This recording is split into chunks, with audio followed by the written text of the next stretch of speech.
Hello friends, welcome to my channel. आज हम बात करने वाले अरमान फाइनेंशियल सर्विसेज के बारे में। तो ये स्टॉक मैं होल्ड करता था पहले और इसने मुझे अच्छा खासा प्रॉफिट दिया है और उसके बारे में मैं ये यहाँ पर रिकॉर्ड के लिए रखना चाहूँगा और बताना चाहूँगा आपको और इससे कुछ सिखाना चाहूँगा। ठीक है, तो बहुत सारे स्टॉक में मैंने प्रॉफिट लिया है प्रीवियसली और बहुत सारे स्टॉक मेरे चैनल पे लाने बाकी है, क्योंकि वो एक स्टडी आपके लिए भी होगा और मेरे लिए एक रिकॉर्ड होगा। तो इस वजह से मैं आपके लिए ये स्टॉक के बारे में डिटेल्स ला रहा हूँ। ठीक है, तो जब मैंने लिया था तब उसका भाव क्या था और आज इसका भाव क्या है ये भी हम देखेंगे। तो ये स्टॉक के बारे में पहले ये देख लो। जब ये वीडियो डाला था वो मैं बता देता हूँ। तो मैं पहले शॉर्ट वीडियो डाला करता था, जस्ट शॉर्ट वीडियो यानी 10-15 सेकंड के 20 सेकंड के जो होते थे, जिसमें मैं प्रॉफिट लेता था वो स्टॉक का पूरा स्क्रीनशॉट निकाल के डाल देता था, क्योंकि चैनल नया था। 1 अगस्त को मैंने डाला हुआ है। ठीक है, तो पहले ओनली एक एक वीक के बाद हर एक वीक में जो भी शेयर्स में बेचता था, देखो इतने शेयर्स, इतने कंपनी के शेयर्स मैंने बेचे थे।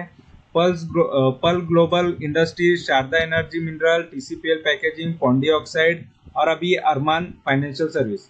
तो ये एक ही हफ्ते में मैंने पूरे प्रॉफिट बुकिंग की थी, इसके ये रिकॉर्ड्स हैं।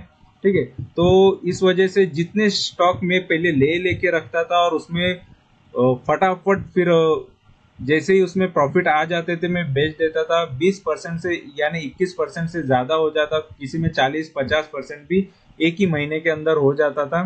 तो इस तरीके का प्रॉफिट मेरा जर्नी रहा है और यही मैं आपके साथ शेयर करना चाहता हूँ। ठीक है, तो फिलहाल यहाँ पर बहुत सारे शेयर्स बताने बाकी है, तो मैं वीडियो ला रहा हूँ और उसके बारे में, शेयर के बारे में भी आपको इन्फॉर्मेशन पता चल जाएगी, क्योंकि बहुत सारे लोगों को अच्छे शेयर्स पता नहीं होते। तो यहाँ पर अरमान फाइनेंशियल सर्विसेज पर आज ये वीडियो बना रहा हूँ। ठीक है, तो यहाँ पर देख सकते हैं ये प्रॉफिट बुकिंग मेरी 26 टू 30 जुलाई के अंदर में जितने भी शेयर्स मैंने बेचे वो उनका ये सारे नाम हैं। ठीक है, और ये 1 अगस्त को पब्लिश किया था और ये शॉर्ट वीडियो है। यहाँ पर ओनली स्क्रीनशॉट आपको मिलेंगे, ये शॉर्ट वीडियो है। और पहले ओनली में शॉर्ट वीडियो ही स्टार्टिंग में देखो, आपको सिर्फ शॉर्ट वीडियो दिखेंगे। 16 जुलाई, 25 जुलाई, 1 अगस्त, तो इस तरीके के आपको जस्ट शॉर्ट वीडियो दिखेंगे। और मेरा मेन जो फुल वीडियो आने चालू हुए वो सितंबर से हुए। तो अगस्त तक तो मैं ओनली शॉर्ट ही वीडियोस डालते जा रहा था, क्योंकि मुझे यूट्यूब से ओनली रिकॉर्ड के लिए ही रखने थे सारे शेयर्स। फिर बाद में मैं नॉलेज भी लोगों को शेयर करना चालू कर दिया कि जिस शेयर्स में मैं प्रॉफिट ले रहा हूँ वो किस तरीके से ले रहा हूँ। तो वो सारी चीज़ें फिर वहाँ से मेरी जर्नी स्टार्ट हुई है और अभी तक लोगों ने अच्छा खासा सपोर्ट किया है, अच्छा रिस्पॉन्स दिया है। बहुत सारे स्टॉक मेरे ऐसे होते हैं कि लोग उसके बारे में ज़्यादा जानते भी नहीं और कहीं पर उन्होंने सुना भी नहीं होता। लेकिन मेरा मेन यही मोटिव है, मेरा मेन यही काम है कि लोग अच्छे स्टॉक को जाने, पहचाने और उसमें भी इन्वेस्ट करके अच्छा प्रॉफिट ले ले। ठीक है, तो फिलहाल यहाँ पर वेबसाइट में यहाँ पर आपको दिखा रहा हूँ। तो अरमान फाइनेंशियल सर्विसेज लिमिटेड का ये वेबसाइट है और ये क्या करते हैं, फाइनेंशियल सुन लिया तो आपको ये दिमाग में आ गया होगा कि ये कंपनी फाइनेंस प्रोवाइड कर रही है।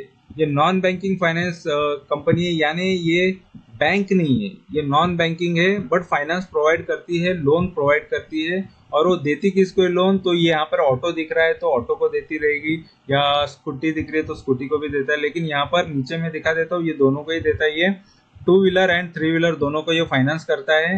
इनके प्रोडक्ट है व्हीकल फाइनेंस और माइक्रो फाइनेंस। तो माइक्रो फाइनेंस में क्या होता है कि छोटी दुकान है, शॉप है, देखो यहाँ पर इन छोटे छोटे दुकान वालों को या जिनको तो बिजनेस करना है छोटा मोटा, उनके लिए भी ये लोन प्रोवाइड करता है। तो ये टाइप का इनका मेन बिजनेस है। तो स्मॉल क्वांटिटीज में, इसमें स्मॉल लेवल पे ये करते हैं, लेकिन अच्छा खासा इनका बिजनेस यहाँ पर आपको देखने मिलेगा। और मेन चीज़, हमको बिजनेस चल रहा है नहीं चल रहा है ये चीज़ें हमको सिर्फ एक ही चीज़ से पता चलता है, वो है इसके फाइनेंशियल्स और इसका बिजनेस और उसके शेयर से। तो यहाँ पर शेयर पहला देख लेते हैं कि इसका शेयर हमको क्या बता रहा है, डिटेल्स क्या दे रहा है। तो यहाँ पर इसका जो अभी फिलहाल प्राइस चल रहा है 958 का। ठीक है, ये 1.22% ये बढ़ चुका है 20 मई को। और यहाँ पर जब मैंने इसका वीडियो डाला था तब मुझे इसने 21% प्रॉफिट दिया था, लगभग 45 दिन के अंदर। 1.5 महीना लिया लेकिन प्रॉफिट दिया। अगर मैं और भी वेट करता तो और भी मुझे ज़्यादा प्रॉफिट हो जाता। ठीक है। तो 1.5 महीने का यहाँ पर तो चार्ट होता नहीं है, लेकिन 1.5 महीने में अच्छा खासा मुझे प्रॉफिट दे दिया था। 730 के भाव पे मैंने निकाल दिया, और ओनली मैं स्विंग ट्रेडिंग से ही अच्छा खासा प्रॉफिट कर रहा था। इस वजह से मैं जो भी शेयर्स प्रॉफिट में दिख रहे हैं फटाफट बेच के अच्छा खासा, तो एवरेजली पैसे डबल भी हो जाते थे। कोई 20% दे रहा है, कोई 30% दे रहा है, ऐसे फटाफट फटाफट फास्टली ग्रो इजीली मेरा कैपिटल बढ़ रहा था। ठीक है। तो इस वजह से मैं ये स्ट्रेटेजी कंटिन्यूस रखते गया और उससे अच्छा खासा वेल्थ बनाते गया। ठीक है। और वो वेल्थ बना के वही रिपीट अच्छे अच्छे स्टॉक में डालते गया, और अभी भी जो स्टॉक मैंने लिए है उसी स्टॉक में वो सारे प्रॉफिट का पैसा होता है और मेरा इन्वेस्टमेंट भी होता है। तो इसी तरीके से मेरी जर्नी अभी भी कंटिन्यू चालू ही है। और यहाँ पर देखो, इसमें लगभग 21% मैंने ले चुका हूँ, और मिनिमम ये मेरा परसेंटेज है। कम से कम किसी भी शेयर से मिनिमम इतना तो लूँ, उसके लिए कितना भी महीना लग जाए। देखो यहाँ 1.5 महीना भी काफ़ी हो जाता है, लोग साल भर में भी इतना नहीं कर लेते, क्योंकि अच्छे स्टॉक नहीं होंगे तो। ठीक है, सही स्टॉक में रहो, नहीं तो साल भर भी लॉस में ही दिखते। अच्छे स्टॉक नहीं मिलते हर किसी को। ठीक है, लेकिन मैंने जितने स्टॉक लेता था उसमें से फटाफट अच्छा प्रॉफिट लेके निकल जाता था। और यहाँ पर अभी जो प्राइस चल रहा है 958 का, मतलब अगर अभी भी मैं रखता तो ये देखो 1200 तक भी जाता था और भी अच्छा प्रॉफिट कर लेता था। और यहाँ पर 958 अभी करेक्ट हुआ है, क्योंकि ओवरऑल मार्केट गिरा है, इस वजह से करेक्शन आया है इसमें भी। और ये 513 के लो से ये 1275 तक ये जा चुका है इसके लाइफ टाइम में, मतलब 1 साल के अंदर। ठीक है। और ये कंपनी की स्ट्रेंथ देख लो, 10 की स्ट्रेंथ है इसमें, 10 पॉइंट स्ट्रेंथ वाले हैं, जिसमें से बता रहा है कि इसका कैश फ्लो अच्छा है, कैश फ्रॉम एक्टिविटी भी अच्छा है, ऑपरेटिंग एक्टिविटी। तो कैश है इसका, कंपनी के पास कैश का ऑपरेटिंग अच्छा है, या कैश आते रहता है, और कैश आना जाना होना चाहिए फाइनेंशियल इसमें। और वीकनेसेस कंपनी में 3 है, जिसमें से बता रहा है कि कंपनी को इंटरेस्ट पेमेंट ज़्यादा करना पड़ता है कंपेयर टू अर्निंग। अर्निंग कम है, उसके मुकाबले इंटरेस्ट पेमेंट ज़्यादा करना पड़ रहा है। ये एक 3 में से एक नेगेटिव पॉइंट है। और यहाँ पर decrease in provision in recent result. तो प्रोविजंस क्या होते हैं कि कोई कस्टमर लोन का ईएमआई प्रॉपरली नहीं भर रहा है, लेकिन उसने फिर भरना चालू कर दिया, या फिर वो लोन्स चुकाना चालू कर रहा है, तो इस वजह से ये डिक्रीज हो रहा है। तो ये चीज़ अच्छी होती है, इससे हमारा एनपीए मेंटेन रहता है। नॉन परफॉर्मिंग असेट हमेशा कंपनी का कम होना चाहिए, नहीं तो कंपनी लॉस में जा सकती है, जो भी लोन प्रोवाइड करती है वैसे कंपनी का। ठीक है। और इंक्रीज ट्रेंड हो रहा है नॉन कोर इनकम के अंदर, तो ये भी एक खराब चीज़ मानी जाती है, क्योंकि मेन इनका बिजनेस होता है फाइनेंशियल, और वो छोड़ के अगर कंपनी अदर बिजनेस से या अदर कोई एक्स्ट्रा इनकम इनको मिल रहा है, उधर से ज़्यादा फोकस कर रही है, तो ये गलत होता है। क्योंकि मेन बिजनेस कंपनी का जो होता है उसी पे ज़्यादा कमाना चाहिए, नहीं तो कंपनी जो मेन बिजनेस है वही डूब जाएगा, और दूसरी चीज़ की वजह से वो भी लॉस, ये भी और वो भी दोनों प्रॉब्लम में आ सकते हैं। ठीक है, क्योंकि कंपनी का मेन फोकस यही होना चाहिए कि फाइनेंसिंग का बिजनेस है, तो फाइनेंस प्रॉपरली उससे ज़्यादा इनकम कमाए, ये होता है। और यहाँ पर ओवरव्यू में बात करेंगे तो 813 करोड़ की कैपिटल है इसकी, अच्छी है। ठीक है, छोटी कंपनी है, 813 करोड़ की कंपनी है। और यहाँ पर इसका डिलीवरी परसेंटेज भी बहुत अच्छा है, देखो 63.52%, यानी लोग इसकी डिलीवरी उठा रहे हैं, ये भी एक अच्छी बात होती है। और डिलीवरी पे परसेंटेज ज़्यादा होता है, इसका मतलब शेयर्स में मूवमेंट आने के ज़्यादा चांसेस होते हैं। पी भी अच्छा है, फेस वैल्यू भी अच्छा है। और यहाँ पर पी रेशियो थोड़ा महंगा हो गया है, क्योंकि इसका सेक्टर का पी देख लो 33.97 का है, और ये 49.88 का है, तो इसका पी महंगा हो गया। इसका मतलब ये थोड़ा शेयर अभी वैल्यूएशन के वाइज ये महंगा है, हो गया है फिलहाल। ठीक है।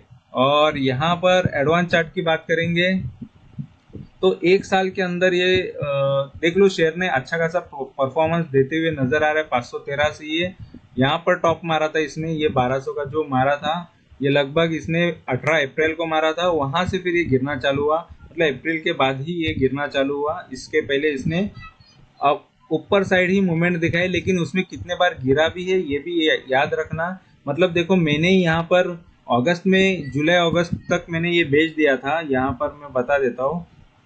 ठीक है। ये मूवमेंट में मैंने बेच दिया था 700 750 के भाव के आसपास मैंने निकाल दिया था, लेकिन उसके बाद गिरावट आई। देखो वहां से मुझे मेरा प्रॉफिट बच गया समझ लो। लेकिन मैं फिर से मुझे मौका मिला था, लेकिन मैंने वो फंड दूसरे किसी शेयर्स में डाल दिए, तो नहीं तो मैं फिर से इसमें रिपीटली कर सकता हूँ। इसी को स्विंग ट्रेडिंग कहा जाता है। जब जब शेयर ऊपर जाए तो बेचो, नीचे आए तो फिर खरीदो, फिर ऊपर जाए तो बेचो, फिर नीचे आए तो खरीदो। इसी तरीके से स्विंग ट्रेडिंग कही जाती है। एक ही शेयर में भी बहुत बार हम ट्रेड कर सकते हैं। तो इसी वजह से मैंने ये स्विंग ट्रेडिंग को चुना है। और इसी में सबसे ज़्यादा बेनिफिट होता है। तो यहाँ से देखो नीचे गिरा तो शेयर अभी यहाँ पर खरीदने का टाइम है। यहाँ पर जिसने खरीदा उसको और भी ज़्यादा प्रॉफिट हुआ। तो या फिर जिसने होल्ड किया उसको तो होल्ड भी करता तो इजीली प्रॉफिट में ही रहता हो। और 5 साल का चार्ट देखेंगे हम, तो 5 साल में देखो कंपनी का परफॉर्मेंस किस तरीके का रहा है। तो लगभग ये 178 से इसने लगभग ये कहाँ तक ये 1100 तक गया था 5 साल के अंदर, फिर गिरा, जबरदस्त गिरा ये। ठीक है। तो उसके बाद ये यहाँ से फिर से बढ़ना चालू हुआ। कोई भी शेयर में यहाँ पर यही सिखाना चाहूंगा, ये वीडियोस देखा करो। एक्चुअली लोग नहीं देखते, यहाँ पर मैं फुल डिटेल में यहाँ पर बताने की कोशिश करता हूँ। तो यहाँ पर देखो 1100 का शेयर कितना बन गया था, लगभग ये 280 के भाव तक आ गया था। 280 का लो, 1100 का शेयर 280, मतलब अगर कोई यहाँ पर इन्वेस्टेड रहता वो काफी परेशान हो जाता कि यार क्या करना है।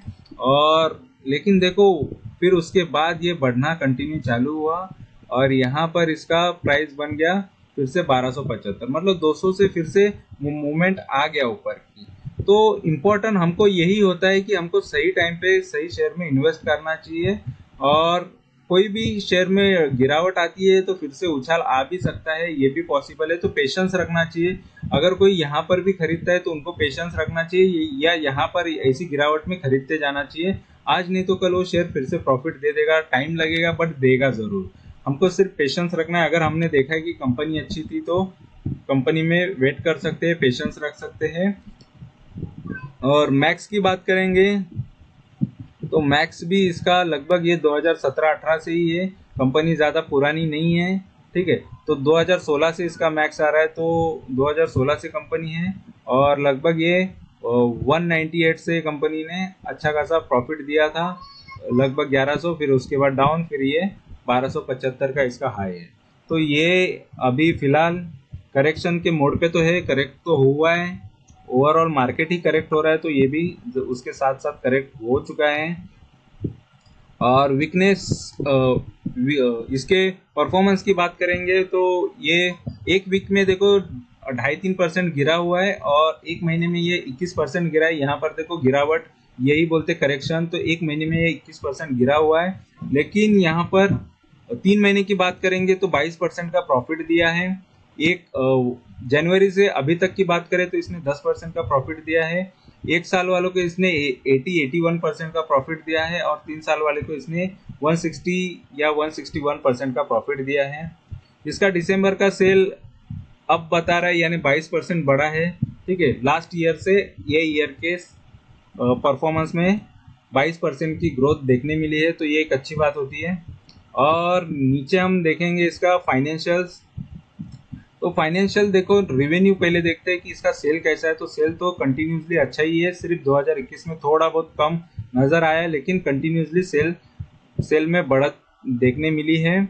और नेट प्रॉफिट की बात करेंगे तो नेट प्रॉफिट देखो कंटिन्यूसली 6 करोड़ से 41 करोड़ तक पहुंचा था, फिर उसके बाद ये 10 करोड़ हुआ, मतलब काफी गिरावट देखने मिली 2021 के प्रॉफिट में। ठीक है। तो ये एक चीज खराब हुई इसके लिए, फिर भी लेकिन 2021 में शेयर कोई गिरा नहीं, शेयर बढ़ते गया, क्योंकि इन्वेस्टर के ऊपर है, इन्वेस्टर उसमें खरीदते जाएंगे और शेयर लेते जाएंगे। तो वो भी एक चीज शेयर को हमेशा आगे बढ़ा के रखती है। और यहाँ पर शेयर होल्डिंग पैटर्न की बात करेंगे तो प्रमोटर के पास सबसे कम शेयर है फिलहाल। तो यहाँ पर 27% के शेयर्स प्रमोटर के पास है और इसमें फॉरेन के इन्वेस्टर्स भी इन्वॉल्व है। फॉरेन के 4.94 है, फॉरेनर्स है, तो उनका भी इन्वेस्टमेंट है। तो ये भी एक अच्छी बात होती है, बाहर के लोगों को भी ये कंपनी के बारे में पता है।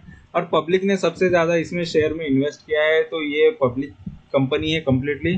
तो यहाँ पर क्योंकि सबसे ज़्यादा उन्हीं के पास है, तो होल्डिंग में खाली प्रमोटर का कम होना ये थोड़ा बहुत नेगेटिव हो जाता है, लेकिन फिर भी अगर मैनेजमेंट सही है और कंपनी परफॉर्म अच्छे से करते जा रही है तो आगे जाके अच्छा प्रॉफिट आपको देखने जरूर मिलेगा। ठीक है, या प्रमोटर बाद में बायबैक लाते हैं या कंपनी के शेयर रिटर्न खरीद लेते हैं वो, और प्रमोटर होल्डिंग खुद की बढ़ा लेते हैं, तो और भी रिस्क थोड़ा कम हो जाता है। लेकिन पब्लिक के पास सबसे ज़्यादा शेयर पड़े हैं और शायद वो बायबैक के थ्रू या ऐसे ले लिए तो और भी अच्छा है। तो फिलहाल यहाँ पर हमने सारी चीज़ें देख ली है कि कंपनी कैसी है, शेयर कैसा है।